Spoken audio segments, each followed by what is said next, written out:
बिस्मिल्लाहिर्रहमानिर्रहीम। अस्सलाम वालेकुम। कैसे हैं आप सब लोग? उम्मीद है खैरियत से होंगे।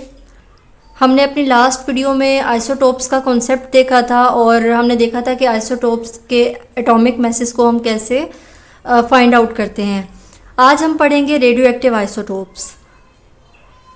रेडियो एक्टिव आइसोटोप्स को पढ़ने से पहले रिकॉल कर लीजिए पिछला कॉन्सेप्ट कि आइसोटोप्स बेसिकली थे क्या atoms of the same element जिनके सेम एटॉमिक नंबर थे लेकिन उनके मैस नंबर एक दूसरे से मुख्तलिफ थे और नंबर ऑफ़ न्यूट्रॉन्स भी एक दूसरे से मुख्तलिफ थे। जाहिर है कि मैस नंबर डिपेंड कर रहा होता है नंबर ऑफ़ न्यूट्रॉन्स पे। ठीक है, दूसरी बात जो हमने पढ़ी थी आइसोटोप्स के बारे में वो ये थी कि एक ही एलिमेंट के जो एटम्स हैं यानी हम उनको आइसोटोप्स कहते हैं, तो उनकी जो केमिकल प्रॉपर्टीज़ हैं वो एक जैसी होती हैं लेकिन उन आइसोटोप्स की फ़िज़िकल प्रॉपर्टीज़ एक दूसरे से डिफरेंट होती हैं। अब इसी बेस पर हम अपना कॉन्सेप्ट लेकर चलते हैं कि कुछ एटम्स ऐसे होते हैं जो स्टेबल होते हैं, कुछ एटम्स या आइसोटोप्स ऐसे होते हैं जो स्टेबल नहीं होते। तो जो स्टेबल नहीं होते उनको हम कहते हैं रेडियो एक्टिव आइसोटोप्स, क्योंकि कुछ आइसोटोप्स ऐसे होते हैं जिनके न्यूक्लियाई अनस्टेबल होते हैं और अनस्टेबल होने की वजह से वो मुसलसल एनर्जी या रेडिएशंस एमिट कर रहे होते हैं और इसी कॉन्टीन्यूस एमिशन ऑफ रेडिएशंस की वजह से हम उनको कहते हैं रेडियो एक्टिव आइसोटोप्स कि वो एटम्स उनके अंदर से मुसलसल एनर्जी एमिट हो रही है। ठीक है, और वो किसी तरह स्टेबल नहीं हो रहे बल्कि वो किसी और एटम में कन्वर्ट हो जाते हैं, तब जाकर स्टेबल होते हैं। वो हम लेटर डिस्कस करते हैं। अच्छा, एक बात यहाँ पर जो आप लोगों ने कॉन्सेप्ट लेना है वो ये कि एक ही एलिमेंट के एक से ज़्यादा एटम है। अब ज़रूरी नहीं कि हर एटम रेडियो एक्टिव आइसोटोप होगा। जैसे हाइड्रोजन के 3 एटम हैं तो 3 में से सिर्फ एक रेडियो एक्टिव है, बाकी 2 नॉर्मल हैं, स्टेबल हैं। देखें, जैसे हाइड्रोजन एलिमेंट के 3 एटम्स, हाइड्रोजन 1 जिसको हम प्रोटियम कहते हैं, हाइड्रोजन 2 जिसको हम ड्यूट्रियम कहते हैं, ये दोनों रेडिएशंस एमिट नहीं करते, एनर्जी एमिट नहीं करते क्योंकि इनका न्यूक्लियस स्टेबल है। ठीक है, तो ये रेडियो एक्टिव नहीं है। जो हाइड्रोजन 3 है जिसको हम ट्रिटियम कहते हैं वो रेडियो एक्टिव है क्योंकि ये इसका न्यूक्लियस अनस्टेबल है, वो उसमें से हमेशा रेडिएशंस निकलती रहती हैं। ठीक, तो ये हो गया। यहाँ तक हमने अभी तक डिस्कस किया है कि रेडियो एक्टिव आइसोटोप्स क्या होते हैं, इसकी डेफिनेशन आप लोगों ने याद करनी है और उसके बाद ये कॉन्सेप्ट कि ज़रूरी नहीं कि सारे एटम रेडियो एक्टिव हों। ठीक है, और फिर तीसरा कॉन्सेप्ट ये कि जो रेडियो एक्टिव होता है वो मुसलसल उसमें से रेडिएशंस निकल रही होती हैं। रेडिएशंस बेसिकली एनर्जी है, जैसे कि एक्सरे होती है, एक्सरे रेडिएशंस होती हैं। ठीक है, तो वो क्या है, बेसिकली एनर्जी ही की एक फॉर्म है ना। तो रेडिएशन के नाम से आप लोगों ने परेशान नहीं होना, बिल्कुल एनर्जी होती है ये। अब हम डिस्कस करते हैं कि रेडियो एक्टिव डीके क्या होता है। रेडियो एक्टिव डीके का मतलब है, डीके का मतलब होता है ना टूट जाना, ख़त्म हो जाना। ठीक है, तो रेडियो एक्टिव डीके का मतलब है कि जो रेडियो एक्टिव आइसोटोप है वो ख़त्म हो गया, उसकी जगह एक और एलिमेंट बन गया। अब ये क्या होता है कि कोई रेडियो एक्टिव एटम है वो मुसलसल रेडिएशंस एमिट करता रहता है और मुसलसल रेडिएशंस एमिट करने की वजह से वो किसी और एलिमेंट में कन्वर्ट हो जाता है, टोटली डिफरेंट एलिमेंट जिसका एटॉमिक नंबर भी डिफरेंट होता है, जिसका मैस नंबर भी डिफरेंट होता है। ठीक है, इसकी एग्जांपल आप लोग ऐसे समझ लें।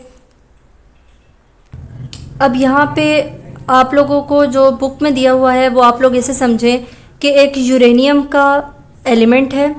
यूरेनियम का एटॉमिक मास 238 है और इसका एटॉमिक नंबर 92 है। यूरेनियम एक अनस्टेबल, यूरेनियम 238 जो है वो एक अनस्टेबल आइसोटोप है, मुसलसल रेडिएशंस एमिट करता रहता है। ठीक है, और प्रोड्यूस क्या करता है, एक न्यू एलिमेंट थोरियम जिसका एटॉमिक मास 234 है और एटॉमिक नंबर 90 है, और इसके अलावा क्या रिलीज़ हो रहा है, एनर्जी। अब इसके पीछे आप लोग कहेंगे कि कैसे वो एनर्जी रिलीज़ करके कैसे चेंज हो गया। तो सबसे पहले ना हम इस एनर्जी को समझ लेते हैं कि ये बेसिकली है क्या। ये एनर्जी बेसिकली अल्फ़ा पार्टिकल्स हैं। अल्फ़ा पार्टिकल क्या होता है, हीलियम का न्यूक्लियाई। अच्छा, सबसे पहले एनर्जी को समझना चाह रहे हैं हम। एनर्जी क्या है, alpha particles. Alpha particles helium के न्यूक्लियाई होते हैं, यानी कि हीलियम के न्यूक्लियस में 2 प्रोटॉन होते हैं और 2 ही न्यूट्रॉन होते हैं। तो अगर मैंने इसको इससे डोनेट किया फॉर एग्जांपल अल्फ़ा को, तो अल्फ़ा के अगर 2 प्रोटॉन होते हैं तो इसका एटॉमिक नंबर कितना होना चाहिए, प्रोटॉन की बेस पर 2 ही होना चाहिए। और अगर इसका एटॉमिक मास मैं निकालना चाहूँ तो कैसे निकालूंगी, number of proton plus number of neutron, तो 2 और 2 कितने हो गए 4, ठीक है। तो अल्फा का एटॉमिक मास कितना हो गया 4। इसको डी मत समझिएगा, ये ए लिखा हुआ है मैंने। अच्छा, अब ये हमारे पास अल्फा पार्टिकल बन गया जिसको हमने एनर्जी का नाम दिया हुआ है, ठीक है। अब क्या होता है कि यूरेनियम का न्यूक्लियस इतना अनस्टेबल है कि वो ये एक अल्फा पार्टिकल रिलीज़ करता है। अब उसने अल्फा पार्टिकल रिलीज़ किया तो देखें एटॉमिक मास में 238 है, 238 में से 4 निकालें क्योंकि ये तो रिलीज़ हो गया ना, तो अब 238 में से 4 निकाल दें तो कितना बचेगा 234, ठीक है।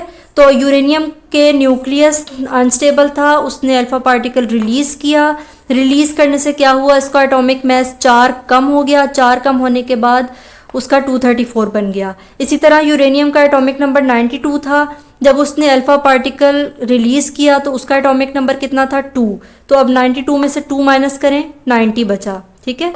तो ये जो 90 है ये थोरियम की निशानी है। हमने कहा था ना कि एटॉमिक नंबर हर एलिमेंट की आइडेंटिटी होती है, तो ये जो 90 है ये थोरियम की आइडेंटिटी है। अब क्या हुआ कि यूरेनियम एक अल्फा पार्टिकल रिलीज़ करने के बाद एटॉमिक नंबर 90 पर आ गया और एटॉमिक मास 234 पर आ गया और वो एग्जैक्टली एक नया एलिमेंट बन रहा था थोरियम का, ठीक है। तो इस प्रोसेस के थ्रू बेसिकली वो एनर्जी क्या होती है, अल्फा पार्टिकल होते हैं, बीटा पार्टिकल्स होते हैं, गैमा पार्टिकल्स होते हैं, एनर्जी इस फॉर्म में होती है। तो इसलिए जिस भी फॉर्म में हो उसी फॉर्म में हम एटॉमिक मास और एटॉमिक नंबर को प्लस माइनस करते हैं और जो भी नया एलिमेंट बनता है वो हम कहते हैं कि ये अब रेडियो एक्टिव डीके की फॉर्म में नया एलिमेंट ये वजूद में आया है। यहाँ तक क्लियर हो गया? अगर इस कॉन्सेप्ट को आप लोग नहीं समझ पा रहे तो काइंडली ज़रूर बताइएगा। थोड़ा सा कंफ्यूजिंग है लेकिन बेहतर है कि समझ लें, रट्टा लगाने से बेहतर है और आगे भी इंशाल्लाह आपके काम आएगा, ठीक है। तो मैं ना एनर्जी की जगह ये लिख देती हूँ ताकि आपकी इक्वेशन बैलेंस हो जाए और आप लोगों को फिर समझने में आसानी हो। अब आप लोगों की इक्वेशन बैलेंस हो गई है। 234 में 4 ऐड करें तो पूरा यूरेनियम का बन रहा है, 90 में 2 ऐड करें तो यूरेनियम का बन रहा है, ठीक है। समझ आ गई यूरेनियम कैसे इन दोनों में टूट रहा है और नया एलिमेंट बन रहा है। तो ये जो नया एलिमेंट बनना होता है इसी को हम रेडियो एक्टिव डीके कहते हैं। अच्छा, अब एक बात और है कि अगर तो ये थोरियम इटसेल्फ रेडियो एक्टिव नहीं है यानी कि स्टेबल है तो रिएक्शन यहीं रुक जाएगा।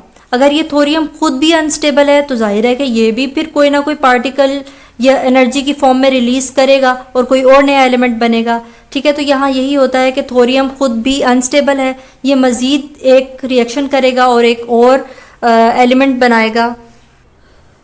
थोरियम एनर्जी रिलीज़ करता रहता है in the form of beta particles और इसका एटॉमिक नंबर 91 में कन्वर्ट हो जाता है और ये 91 जो है ये प्रोटेक्टेनियम की आइडेंटिटी है, इसका एटॉमिक नंबर है, ठीक है। तो इस तरह इसकी कन्वर्जन अगेन प्रोटेक्टेनियम में होती है और ये स्टेबल है, ये मज़ीद किसी और एलिमेंट में कन्वर्ट नहीं होता, ये रिएक्शन यहाँ पर स्टॉप हो जाता है।